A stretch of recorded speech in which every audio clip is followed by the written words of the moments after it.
So here's the thing about the Galactic Council. When they run out of creative solutions to their problems, they default to what I like to call the chuck it into space and hope it goes away method. Very sophisticated, very enlightened. Very much the reason I'm currently plummeting toward a planet that makes Australia look like a relaxing vacation spot.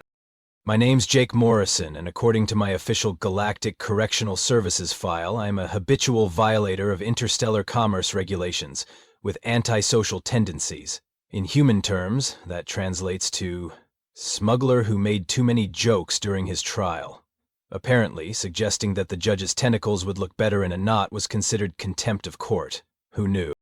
The dropship's holding area smells like a combination of disinfectant, fear, and whatever that blue guy in the corner had for breakfast. There are 47 of us packed in here like sardines. If sardines were humanity's supposed worst criminals being shipped off to die. The roster reads like a who's who of people who annoyed the wrong aliens. We've got tax evaders, unlicensed traders, a woman who apparently insulted a Zephyrian diplomat's mating display, and one guy whose only crime was selling Earth-style hot dogs without a proper food vendor permit.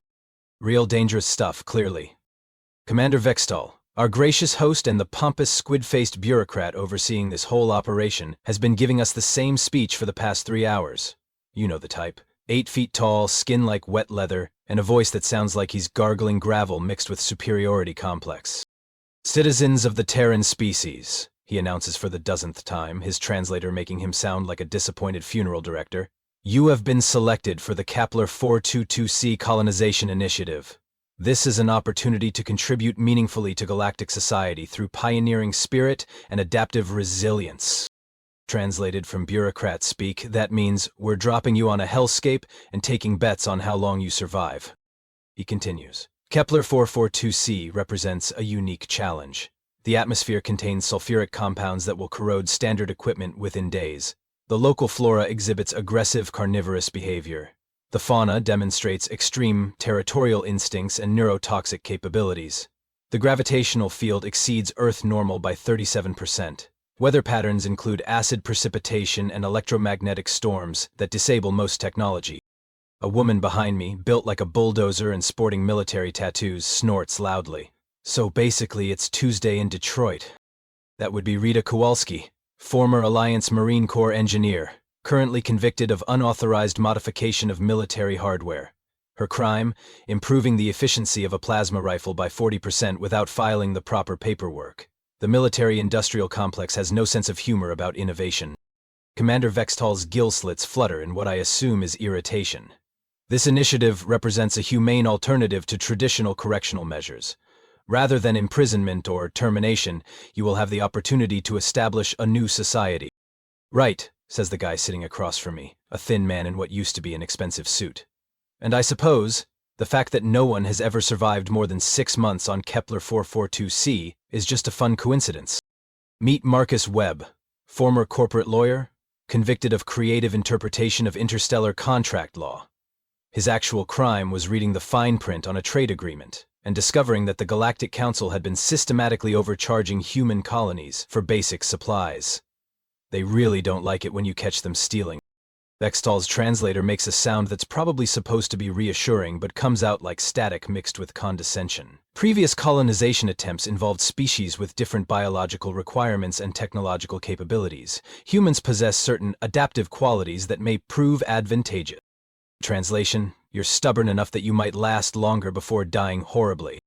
The ship shudders as we enter the planet's atmosphere, and through the tiny porthole, I get my first look at our new home. Kepler 442c looks exactly like what you'd expect from a planet designed by someone who really doesn't like visitors. The continents are a sickly green color that shifts to brown near the edges, like a fruit that's gone bad in all the wrong ways. Storm systems swirl across the surface in patterns that seem almost deliberately hostile.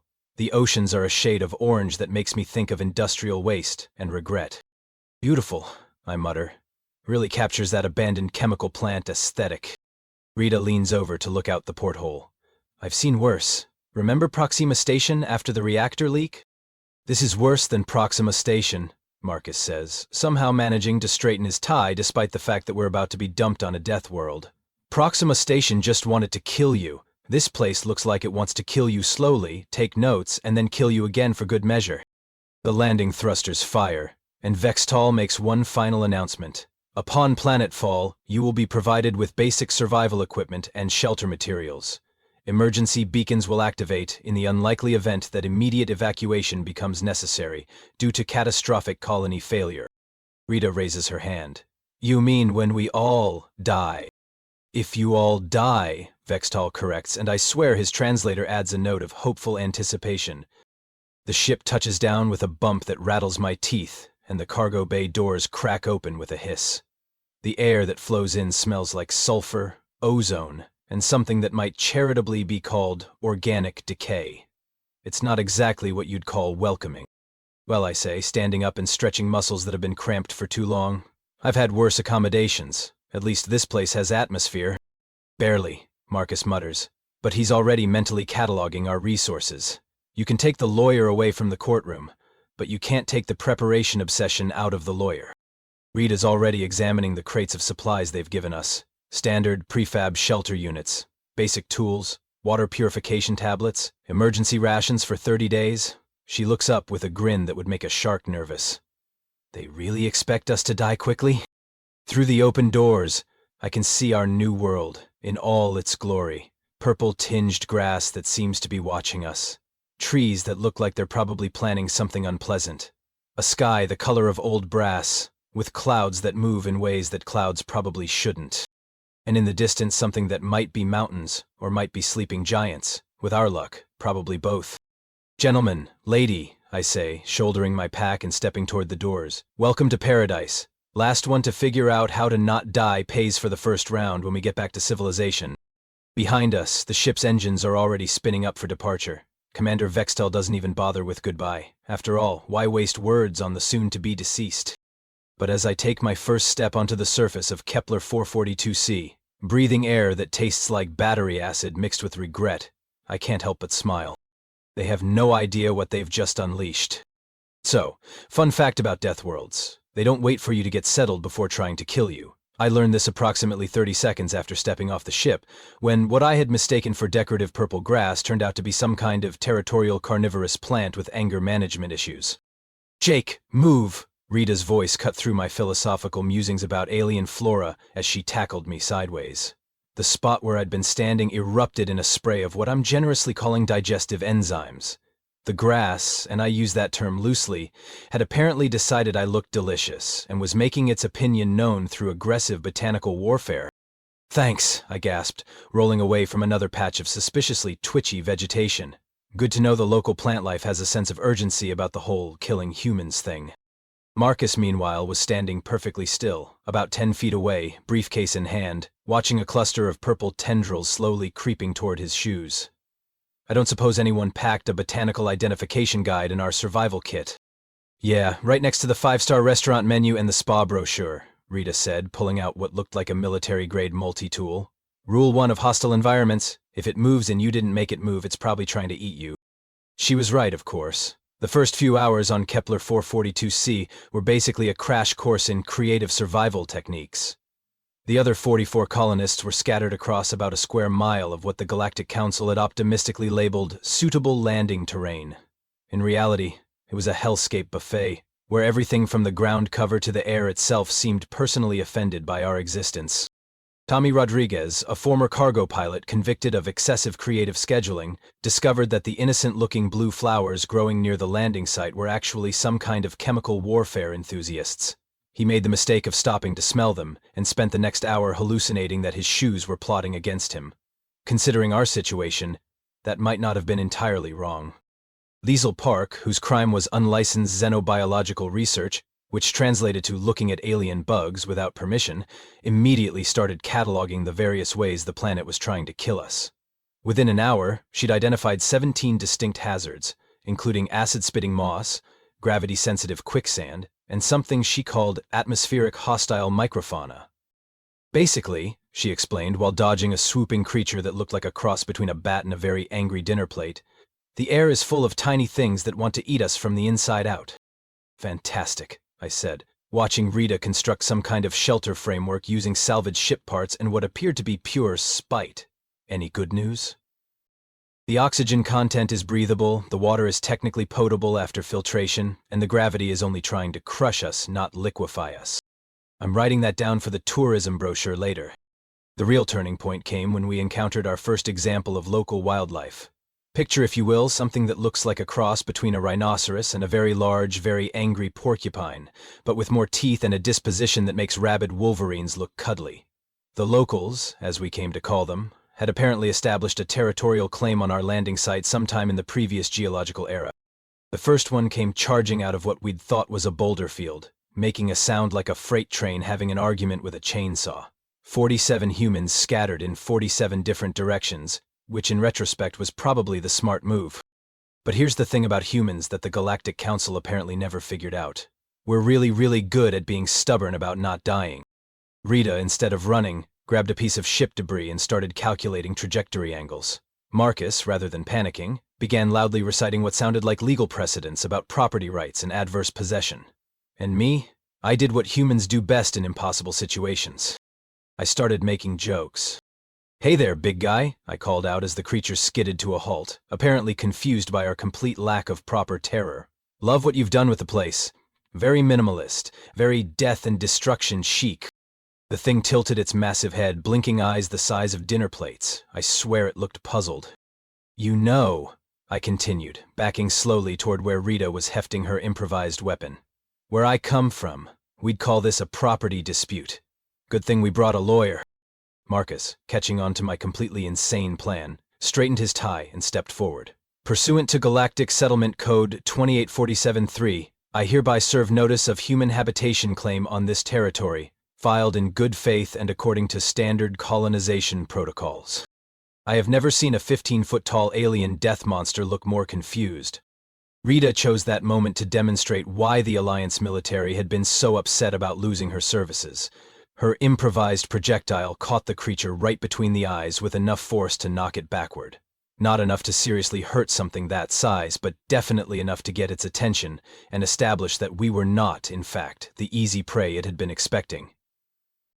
The creature shook its head, looked at the three of us standing there like we owned the place, and made a sound that I swear was the alien equivalent of, "What the hell is wrong with these people?" Then it turned around and walked away. "Well," Marcus said, brushing dust off his jacket, "that went better than expected." "Better than expected?" Rita stared at him. "We just bluffed a territorial predator with legal jargon and property law. Worked, didn't it?"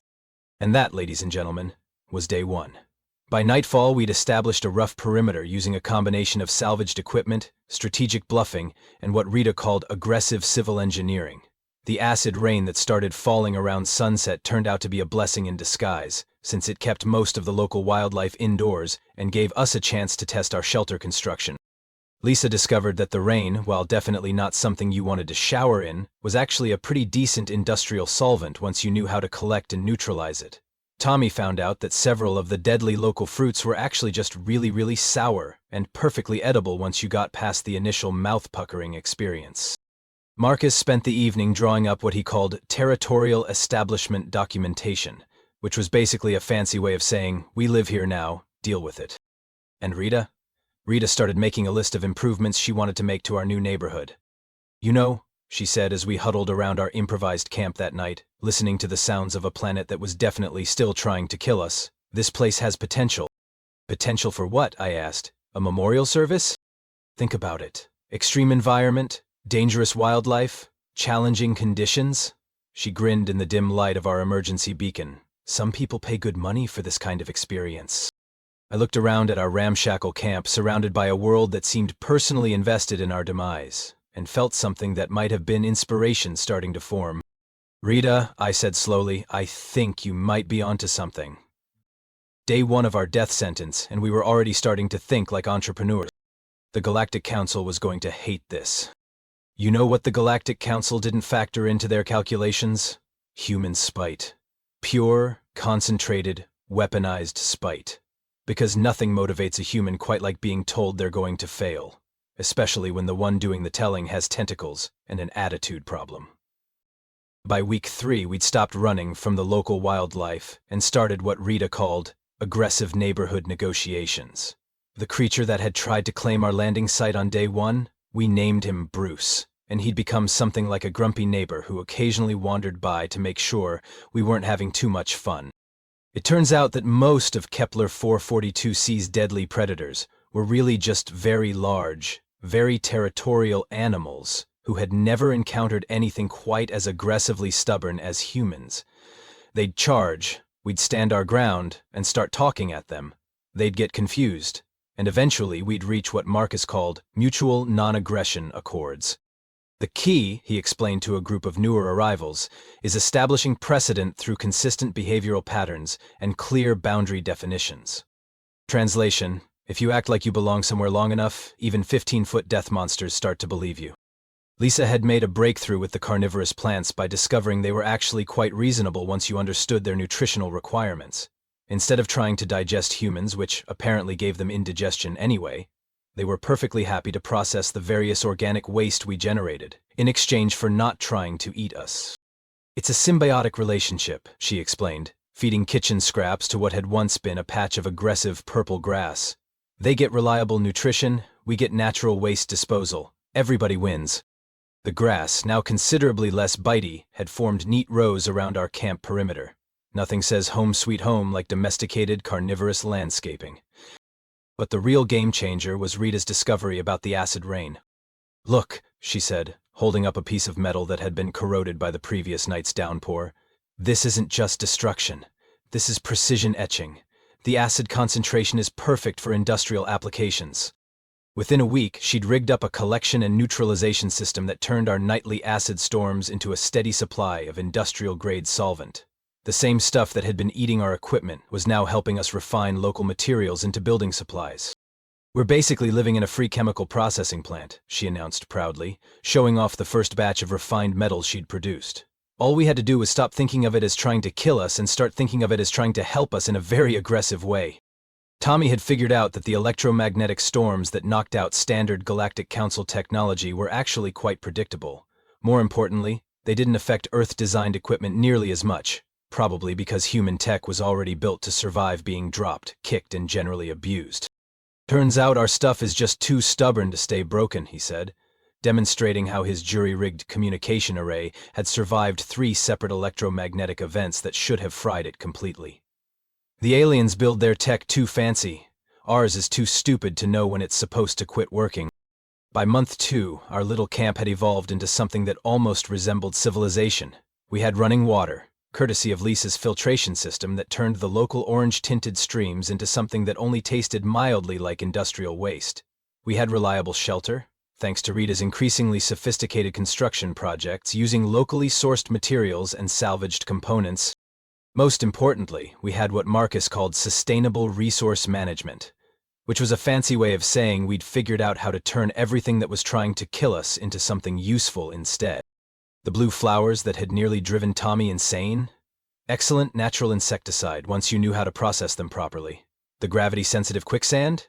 Perfect foundation material once you understood its compression properties. Even the atmospheric hostile microfauna that Lisa had been so worried about turned out to be incredibly efficient at breaking down organic waste.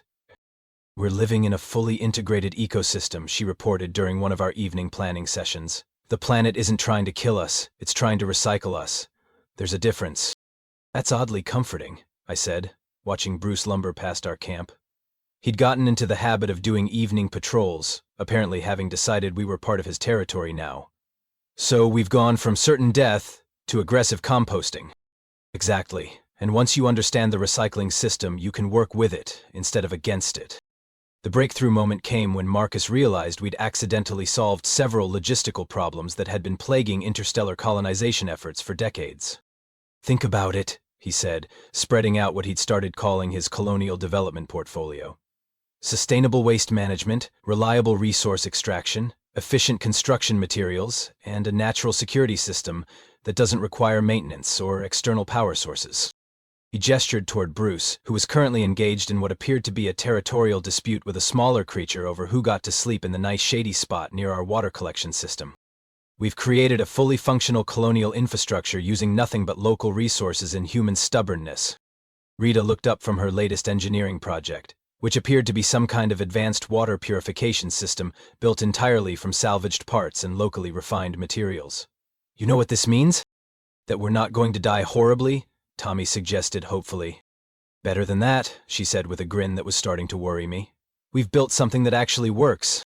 That night, as I was making my daily log entry, something Lisa had suggested we do to track our adaptation progress, I found myself looking around our little settlement with something approaching pride. In 2 months, we'd gone from 47 condemned criminals dropped on a death world to a functioning community that had not only survived but was actually thriving. Our shelters were solid and comfortable. Our food supply was reliable and surprisingly varied, thanks to Lisa's ongoing experiments with local cuisine. Our waste management system was more efficient than anything I'd seen on most space stations, and our security was handled by a combination of strategic territorial agreements and the fact that Bruce had apparently decided we were under his protection. Day 63, I dictated to my recorder. Weather is currently clear, which means no acid rain tonight, so Rita's disappointed. The carnivorous plants are settling in nicely to their new role as organic waste processors. Tommy's communication array is picking up some interesting signals from the outer system, probably more ships bringing new arrivals. I paused, looking around at what we'd built. Note to future historians, when the Galactic Council drops humans on a planet and expects them to die, they should probably factor in human spite as a survival mechanism. Also note to self, start drafting plans for visitor accommodations. I think we're going to need them. Because that's when it hit me. We hadn't just survived Kepler 442c. We'd tamed it, and in the process, we'd accidentally created something that was going to change everything. We'd turned a death world into a destination. The lightbulb moment happened during month 4, when our first unscheduled visitor arrived. And by unscheduled, I mean he crashed. Captain Zorro Blackstone of the independent freighter Lucky Strike had been running contraband through the sector when his ship suffered what he diplomatically called a rapid unscheduled disassembly event due to Imperial entanglements.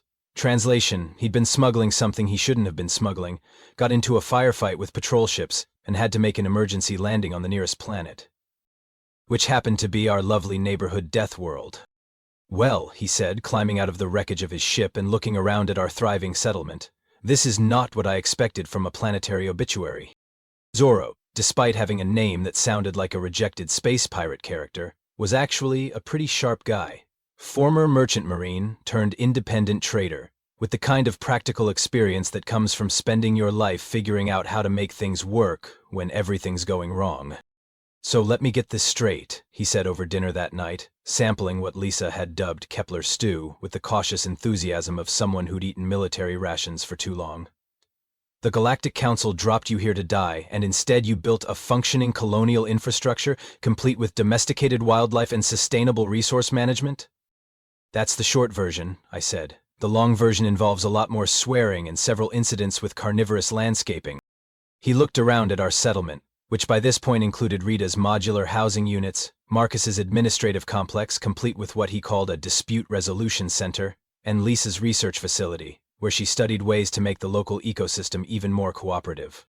And you did all this in 4 months. Spite is a powerful motivator, Rita said, serving him a bowl of what had become our signature dish. Locally sourced protein with acid, rain-processed vegetables, and a side of fruit that used to be considered deadly, until we figured out the proper preparation techniques. Zorro took another bite, his eyes widening. This is actually good. Really good. Like 5-star restaurant good. That's when Pip Hendricks spoke up. Pip had been part of the second wave of colonists, a former hospitality manager whose crime had been unlicensed optimization of guest satisfaction protocols. She'd been caught running an unauthorized customer service training program that was too effective for corporate comfort. You know, she said thoughtfully, I've been to a lot of resorts in my career.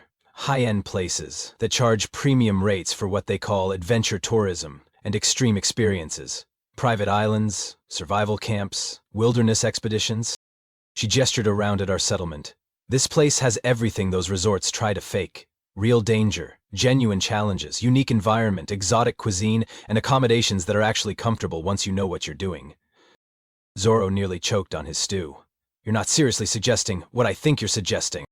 Why not? Pip continued, warming to her theme. We've got pristine wilderness, challenging activities, unique wildlife experiences, and a level of authenticity that you can't fake. Plus, we've already solved all the logistical problems. Food, shelter, safety protocols. Safety protocols. Zorro looked pointedly at Bruce, who was currently settling down for his evening nap about 50 feet from our camp. That thing could eat me in 2 bites. Bruce is perfectly safe as long as you follow basic territorial etiquette, Lisa said. We've established clear boundaries and behavioral guidelines. He's actually quite friendly once you get to know him. Marcus, who had been listening with the kind of focused attention he usually reserved for contract negotiations, suddenly sat up straighter. The legal framework is already in place. We have documented territorial claims, established safety protocols, and sustainable resource management. All we'd need to do is file the appropriate tourism operation permits. Assuming anyone would be insane enough to vacation on a death world, I pointed out. Zorro laughed. Are you kidding? Do you have any idea how much wealthy thrill-seekers pay for authentic extreme experiences? I know a guy who dropped 50,000 credits to hunt synthetic monsters in a controlled environment on Vega Prime. This place would be like winning the lottery for that crowd. And that's how the idea was born. We spent the next 3 days planning what Pip called Death World Adventures, the ultimate extreme tourism experience. The concept was simple. Offer wealthy adrenaline junkies the chance to experience genuine survival challenges in a controlled but authentic environment. They'd get the thrill of real danger without the actual risk of dying, thanks to our established safety protocols and infrastructure. We market it as the most exclusive adventure destination in the galaxy, Pip explained, sketching out promotional concepts. Limited visitors, personalized experiences, genuine challenges with professional support. Rita was already designing what she called graduated challenge levels.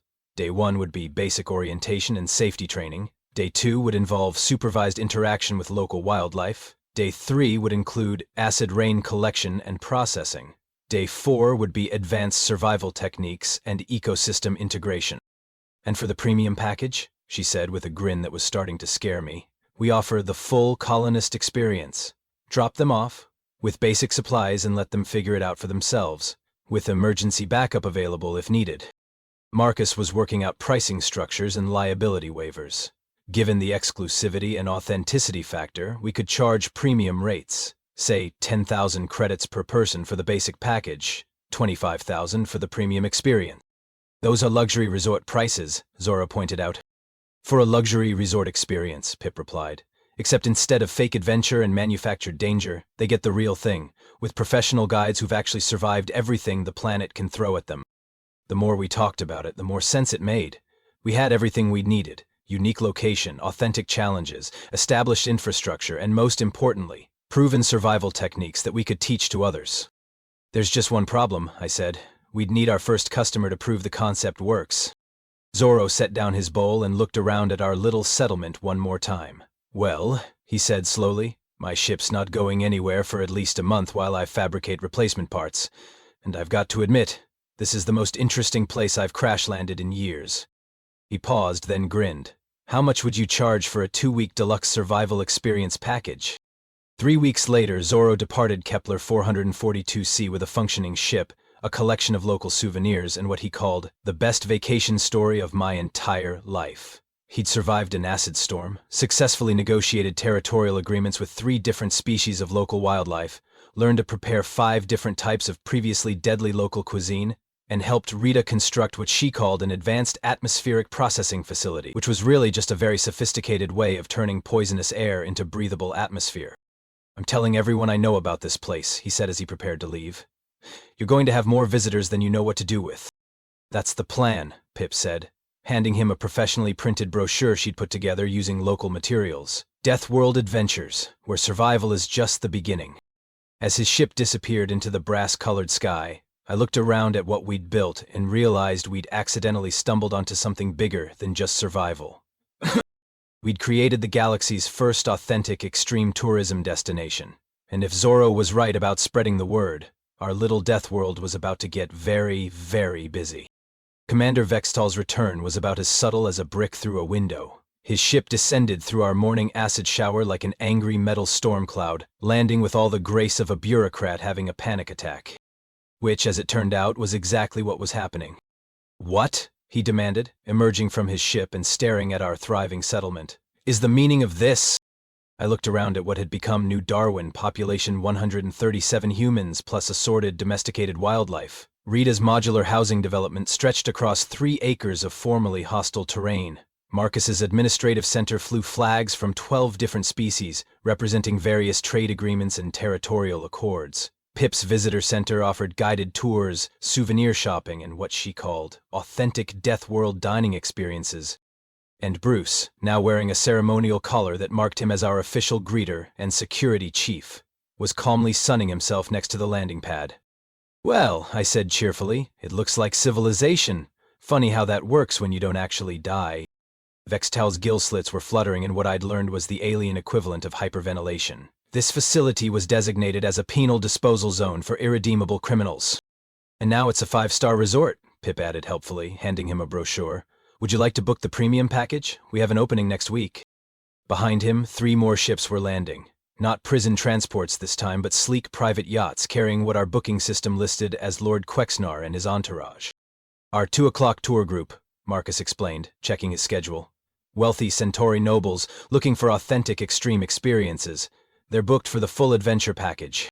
Vex still watched in horror as a dozen elegantly dressed aliens disembarked, chattering excitedly about the delightfully hostile atmosphere and charming indigenous wildlife.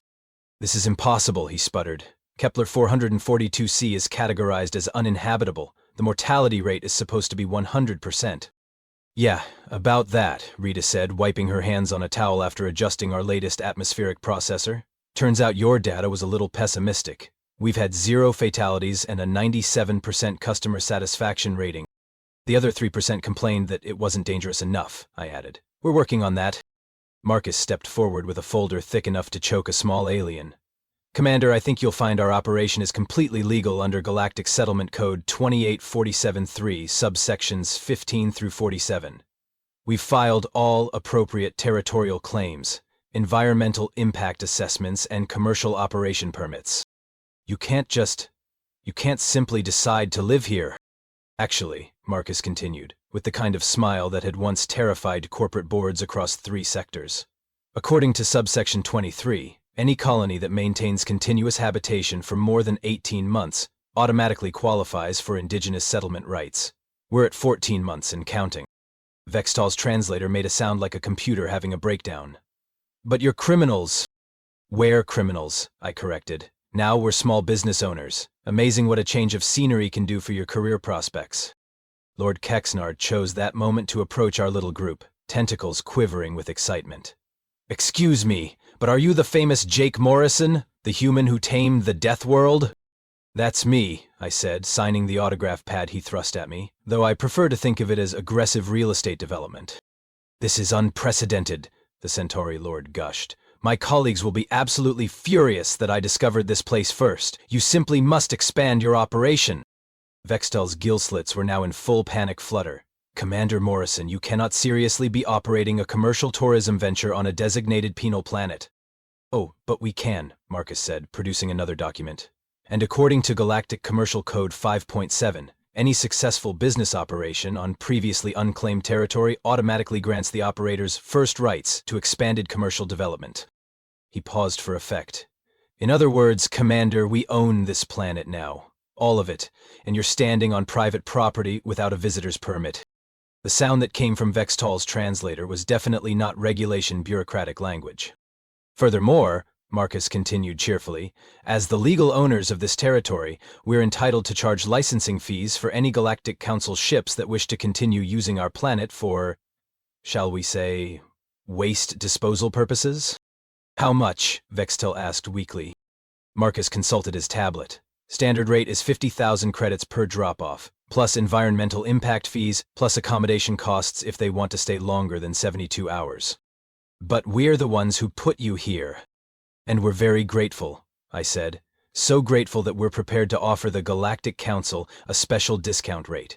Only 40,000 per drop-off, and we'll throw in a complimentary tour of our facilities." Vextal stood there for a long moment, watching Lord Quexnar take selfies with Bruce while Pip explained the proper protocol for territorial negotiations with indigenous wildlife. "This was supposed to be simple," he muttered. "Yeah," I said, clapping him on what I assumed was his shoulder. "Funny how that worked out. So here we are, 3 years later, and I'm recording this message from the executive suite of the Grand Darwin Resort and Extreme Adventure Center, looking out over a thriving city of 2,000 humans, 500 permanent alien residents, and approximately 3,000 tourists who cycle through our facilities every month." Bruce is still our head of security, though he now has a staff of 12 other domesticated predators and his own penchant plan. The carnivorous plants have formed the galaxy's first botanical cooperative, handling waste management for 3 neighboring systems. And Rita just finished construction on our orbital spaceport, because apparently even a death world needs proper infrastructure when it becomes the most exclusive vacation destination in known space. The irony is perfect. The Galactic Council tried to solve their human problem by dropping us somewhere we'd die quickly and quietly. Instead, they gave us prime real estate and a monopoly on authentic extreme tourism. We're booked solid for the next 18 months. The waiting list includes nobles from 7 different species, 3 separate military organizations looking for advanced survival training, and what Marcus tells me is a delegation of Galactic Council members who want to understand how we accomplished the impossible. Pip runs the hospitality side with the efficiency of someone who genuinely loves watching wealthy aliens pay premium prices to be terrified by our local wildlife. Tommy manages our transportation network, which now includes regular shuttle service to 12 different star systems. Lisa heads our research division, which has turned Kepler 442c into a model for sustainable colonial development. And Marcus? Marcus is our Minister of Foreign Affairs, a job that mostly involves charging other governments licensing fees for the privilege of using our techniques on their own death worlds. The Galactic Council now pays us 2 million credits annually for colonial development consulting services, plus standard rates every time they want to dump more criminals on our planet. Most of those criminals, by the way, take one look at our setup and immediately apply for permanent residency. We've franchised the Death World Adventures brand to 6 other planets. Our survival techniques are taught in military academies across 3 sectors, and our signature dish, Kepler's stew, with acid-processed vegetables, is served in high-end restaurants from here to the galactic core. But the real punchline, the thing that makes me laugh every time I think about it? Last month, Commander Vextal submitted a formal request to retire to New Darwin. Apparently, after dealing with bureaucratic stress for 2 decades, he's decided that living on a death world full of humans is actually quite relaxing by comparison. His application is still pending review. Marcus likes to make him sweat a little. So if you're listening to this message, congratulations. You've discovered the story of how humanity turned a death sentence into a 5-star vacation destination. How we took the worst thing the galaxy could throw at us and turned it into the best thing that ever happened to us. Welcome to New Darwin, where survival is just the beginning, and the only thing more dangerous than the wildlife is the customer service charges. We're currently accepting applications for our newest expansion, Death World Adventures Corporate Retreat Center, where businesses can send their executives to learn team building through territorial negotiations with apex predators. Trust me, it's very effective.